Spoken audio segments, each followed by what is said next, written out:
សួស្តីបងប្អូនថ្ងៃនេះដូរទៅមកស្តាក៏ដាក់ថ្មថ្មីហើយអត់ដើរគឺទៅមកស្តានេះខូចមិនមែនអស់ថ្មទេបងប្អូនចឹងទៅខ្ញុំប្រាប់ថាអានេះមិនមែនអស់ថ្មទេវាខូចទេបានអត់ភ្លើងហើយស្រីចាស់ផងហើយចឹងទៅគឺខ្ញុំដោះអានេះចេញថាត្រូវដូរថ្មីហើយចាស់ក៏ប្រាប់ថាយកអាណាឲ្យថាធម្មតាប៉ុន្តែឥឡូវអាសេរីថ្មីហ្នឹងវាអត់មានអាធម្មតាទៅគ្រាន់តែយើងកាច់មកហតហើយកាច់មកខូលហ្នឹងអាសិនជាសិនដៅហ្នឹងវាអត់មានហ្នឹងទៀតទេមានតែចុចអានេះខ្ញុំដោះអាចាស់នឹងចេញបងប្អូនខ្សែវាក្នុងហ្នឹងមាន4 5សរសៃបងប្អូនឲ្យទៅយល់ខ្សែវាទៅដឹងយើងមើលតាមកូដវាទៅអាចាស់វាមានមួខ្ចៅចឹងយើងជាប់ជាងអាថ្មីហ្នឹងវាអត់មូលទេវាគ្រាន់តែស្កត់ឲ្យរុញចូល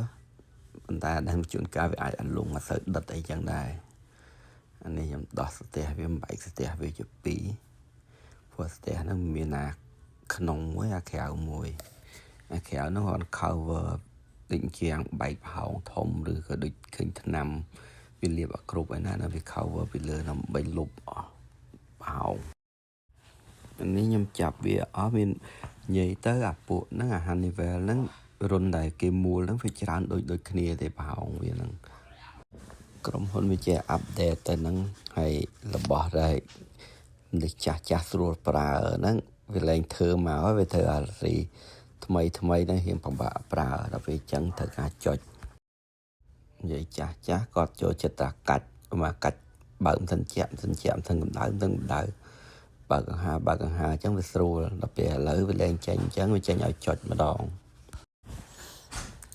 អានេះខ្ញុំដាក់គម្របវាមួយទៀតហើយអានេះសម្រាប់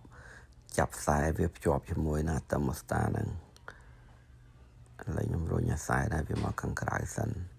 រុញនេះជាប់អានោះបាច់ប្រើខ្ចៅគាត់រុញទៅគៀបជាប់ហើយខ្សែហ្នឹងវាអត់មូលទេយើងសកត់អាខាង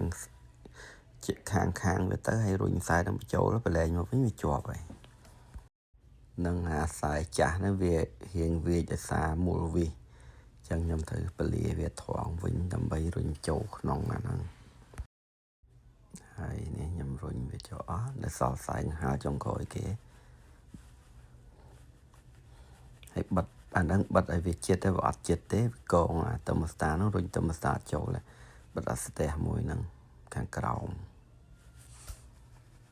ឥឡូវខ្ញុំយកអានេះមកដាក់ថ្មចូលសិនហើយពេលរុញតឺម៉ូស្តាចូលហ្នឹងត្រូវបិទស្ទះហ្នឹងសិនដាក់ថ្មទៅដើរនេះពួកប្រើថ្មបងអត់មាន